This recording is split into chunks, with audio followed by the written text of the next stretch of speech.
में सर्व किया है एज एम्बेसडर, और आपने एक फैंटास्टिक किताब लिखी है, काठमांडू डायलेमा। आप किस तरह का डायलेमा आज देख रहे हैं जो दिख रहा है वहां पर आज? जिस तरह से वहाँ आगजनी हो रही है, जिस तरह से वहाँ राइट्स जैसी सिचुएशन है पूरे नेपाल में। अब हमें पता चला है कि ओली साहब ने रिजाइन कर दिया है, और हमने कई विजुअल्स, बहुत डिस्टर्बिंग विजुअल्स सामने आ रहे हैं जब लोग, मंत्री भाग रहे हैं, मंत्रियों की पिटाई कर रहे हैं लोग। तो ये क्या एक बिल्कुल ही एक अनरूली एटमॉस्फेयर बन गया है वहां पर। देखिए, ये बहुत भयावह स्थिति है नेपाल में आज। और मुझे लगता है कि जो पूर्व प्रधानमंत्री ओली जी ने जो अपना इस्तीफा दिया है, ये एक सही कदम है। और इसके बाद मैं उम्मीद करूंगा कि स्थिति में संयम और आएगा।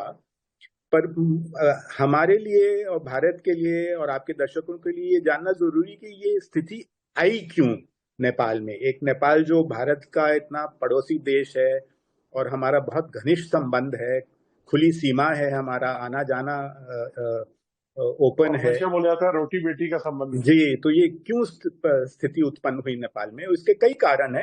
एक प्रमुख कारण ये है कि जो सोशल मीडिया एप्स जो बंद कर दिए थे पिछली सरकार ने, ओली जी की सरकार ने, जिसकी वजह से जो यंग जनरेशन है, खासतौर जो जेन जी कहा जाता है, जो 15 से 30 साल के लोग हैं, वो लोग इससे बहुत नाराज हुए।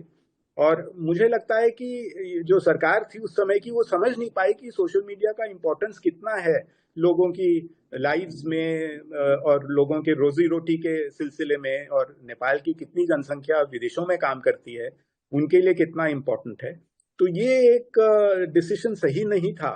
और इसके साथ साथ कल जो प्रोटेस्ट हुए, जो सोशल मीडिया के जो बैनिंग के कॉन्टेक्स्ट में जो कल प्रोटेस्ट हुए, उसको बहुत बुरी तरह मिस हैंडल किया गया।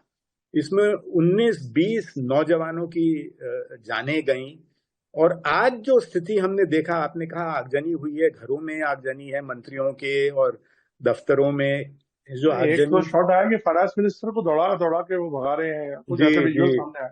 और ऐसा ही एक और वीडियो मैंने देखा जिसमें पूर्व प्रधानमंत्री शेरबहादुर देउबा, उनकी पत्नी जो अभी की विदेश मंत्री हैं, जो पिछली सरकार में विदेश मंत्री थी, उनको भी काफी बुरी तरह किया ट्रीटमेंट मिला है। तो इस तरह की जो स्थिति है, ये रिएक्शन है जो कल हुआ था, जो कल जो बच्चों को मारा। तो मुझे लगता है उससे इतना ज्यादा आक्रोश हुआ है नेपाल की जनता में, इसीलिए ये परिस्थिति हुई है। और ये मैं क्या एक नेपाल और की चीज। लीडरशिप इसको, क्या हाँ नेपाल जी। की लीडरशिप पहचान नहीं पाई इस गुस्से को जो अंडर करेंट था? मुझे यही लगता है कि वो अंडर एस्टिमेट, उनको लगा कि हमारी तो देखिए बहुत बड़ा कोalition है, दोनों बड़ी पार्टीज इकट्ठे हो गई थी पार्लियामेंट में, तो पूरा हम कंट्रोल करते हैं, कोई कुछ नहीं कर सकता। तो उन्होंने ये अंडर एस्टिमेट किया कि जनता में आक्रोश कितना है। और आक्रोश केवल सोशल मीडिया की वजह से नहीं था, आक्रोश इसलिए भी है कि इतना वहां करप्शन है, और जो पॉलिटिकल लीडरशिप में करप्शन इतना है, और उस करप्शन की कोई सजा नहीं मिल रही है। कुछ लोगों का ये भी ख्याल था कि दोनों बड़ी पार्टीज जो हैं इकट्ठी हुई हैं ताकि जो करप्शन के चार्जेस हैं इनके लीडर्स के खिलाफ, उनको दबाया जा सके। और दूसरा ये भी था कि जो पॉलिटिकल लीडर्स हैं, उनके बच्चे जो हैं, वो लोग सोशल मीडिया में बड़ा एक्टिव थे, अपनी लाइफस्टाइल दिखाते थे कि इतनी लग्जरी की लाइफ है हमारी। और आम जनता जो थी, जो इतनी मेहनत और परिश्रम से अपनी रोजी रोटी कमा रही थी, वो लोग बहुत नाराज थे इससे। तो इस तरह की चीजों से भी आक्रोश जो है बहुत बढ़ा नेपाल में।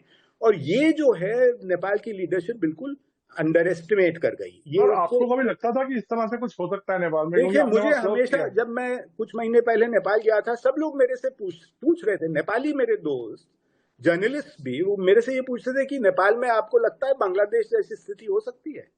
अब देखिए, आज हो गई वो स्थिति। तो ये काफी रिजेंबल करती है श्रीलंका और बांग्लादेश जैसी सिचुएशन अब को। ये तो मैं नहीं कह सकता, हर हर कंट्री का अपना अलग कॉन्टेक्स्ट होता है।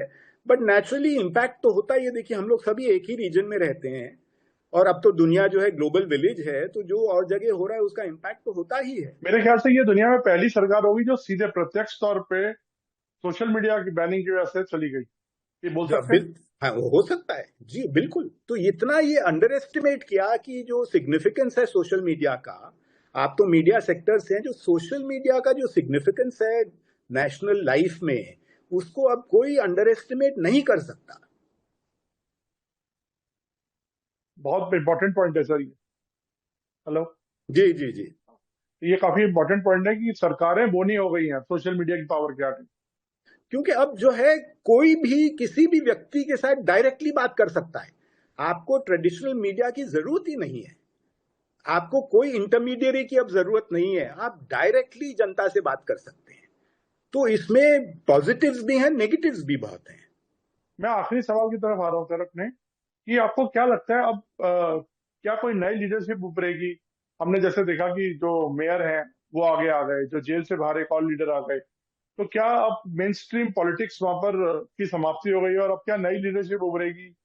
पॉलिटिकल इंस्टेबिलिटी आपको लगता है एक लंबे दौर तक अभी रह सकती है नेपाल में? देखिए, नई लीडरशिप को उभरना पड़ेगा। कोई भी पावर जो है वो वैक्यूम नहीं सहती है। तो नई लीडरशिप उभर के आएगी, और नई लीडरशिप नए फोर्सेस की हो सकती है, पुराने फोर्सेस में जो एक्सेप्टेबल फेसेस हैं उनकी हो सकती है। तो मुझे लगता है नई लीडरशिप तो डेफिनेटली उभरेगी। और मुझे ये भी लगता है कि अब स्टेबिलिटी आएगी नेपाल में। ऐसा नहीं है कि ये जो आज की जो स्थिति है ऐसी ही बनी रहेगी। अब लोग कह रहे हैं कि बिल्कुल काम होना चाहिए और ये सब बंद होना चाहिए। तो मुझे लगता है कि अब परिस्थिति सुधरेगी। धन्यवाद sir, thank you so much for talking to us sir. धन्यवाद जी। मेरे विचार से ये बहुत ही अचानक हुआ है। मेरे विचार से किसी को इसके बारे में उम्मीद नहीं थी, और भारत को नहीं, नेपाल में भी किसी को इसके बारे में नहीं मालूम था। जो इतना ज़्यादा जो जेनजी है जो प्रोटेस्ट करने के लिए आ रहे हैं, अब प्रोटेस्ट तो होते रहते हैं, और प्रोटेस्ट हमने देखा है जो चाहे नेपाल में हो या और देशों में हो, होते रहते हैं, क्योंकि कुछ मुश्किलें होती हैं, कुछ दिक्कतें होती हैं। परंतु ऐसा प्रतीत होता है जो ये 26 सोशल मीडिया ऐप्स को जो बैन किया है, वो एक बिल्कुल जिसे कहा जाए एक ट्रिगर के तरीके से उसने काम किया है, जिसे कहा जाता है last straw on the camel's back. जो इतनी ज़्यादा मुश्किलें और इतना ज़्यादा भार सब लोगों की पीठ पर आ गया था उनके लिए, चाहे वो करप्शन का मुद्दा हो, चाहे वो अनएम्प्लॉयमेंट का मुद्दा हो, इन्फ्लेशन का मुद्दा हो। जो युवा वर्ग की पीढ़ी है उनको अपने सामने कोई भविष्य नहीं दिखाई दे रहा था, और वो देख रहे थे जो कितना करप्शन है, गवर्नमेंट में कितना करप्शन है, और वहाँ पर जो गवर्नमेंट के जो नेता हैं और अफसरान हैं और उनके जो परिवार है और उनके जो बेटे बेटियां हैं, वो कितनी उनकी जो किस प्रकार की लग्जूरियस लाइफ वो लीड कर रहे हैं, और जो कॉमन पीपल है उनके पास कुछ भी नहीं है। तो ये सब गुस्सा, ये सब रोष उनमें फैल रहा था, और ये जैसे एक आखिरी तिनके की बात थी जो, और इससे जो भी बांध था, सब्र का जो बांध था, वो एकदम टूट पड़ा और वो सब सामने आ गए। अगर केवल ये सोशल मीडिया ऐप के बैन की बात होती तो वो तो कल ही हटा दिया गया था, और गृह मंत्री ने भी, होम मिनिस्टर ने कल रिज़ाइन कर दिया था। तो अगर केवल वही बात होती तो ज़रूर इस प्रोटेस्ट को वापस ले लेते, परंतु वो प्रोटेस्ट और भी ज़्यादा बड़ा है। आज के दिन में इतना ज़्यादा बड़ा है जो आर्मी चीफ को ये कहने पर मजबूर होना पड़ा, प्रधानमंत्री ओली को, केपी ओली को, जो आप इस्तीफ़ा दीजिए, क्योंकि अब जो युवा वर्ग की पीढ़ी है उनके सामने ये भी था, जो ये 3-4 लोग हैं, उनका परिवार है, जिनका जैसे म्यूज़िकल चेयर चल रहा है। केपी शर्मा ओली हैं, पुष्प कमल दाहाल प्रचंड हैं, शेर बहादुर द्वेबा हैं, माधव नेपाल हैं। बस पिछले 10, 15, 20 साल से वही उनका म्यूज़िकल चेयर्स होता आ रहा है, और जो इतनी असंतुष्टता है लोगों में उसके बारे में कुछ नहीं किया जा रहा है, परंतु ये अपना नेता बदलते रहे हैं। तो इसीलिए ये अब नेपाल में देखना पड़ेगा उनको, जो इसको आगे कैसे ले जाना है। और हालांकि अब वो कह रहे हैं जो बहुत ही पॉलिटिसाइजेशन हो गया है स्टूडेंट कम्युनिटी का, परंतु उनको साथ मिलकर आना पड़ेगा, जो कैसे वहाँ पर शांति स्थापित की जाए और फिर से समृद्धि की ओर उनकी जो आर्थिक व्यवस्था है, आर्थिक स्थिति है, उसको स्टेबिलिटी और पीस, ट्रैंक्विलिटी लाई जाए, स्थिरता लाई जाए, और इकोनॉमी को हाथ में रखा जाए और समृद्धि की तरफ बढ़ा जाए। मेरा आखिरी प्रश्न ये रहेगा कि नेपाल के फ्यूचर के बारे में आप कैसे देखते हैं और भारत के पास क्या विकल्प उपलब्ध रहेंगे और भारत को इसको कैसे डील करना चाहिए, आपकी टिप्पणी से। देखिए, अभी मेरे विचार से जहाँ तक नेपाल की बात है तो ये बिल्कुल एक ही दिन हुआ है, तो आगे चलते हुए हम देखेंगे जो हालात कैसे आगे बढ़ते हैं। जहाँ तक और उसके ऊपर भारत को बहुत पैनी नज़र रखनी पड़ेगी।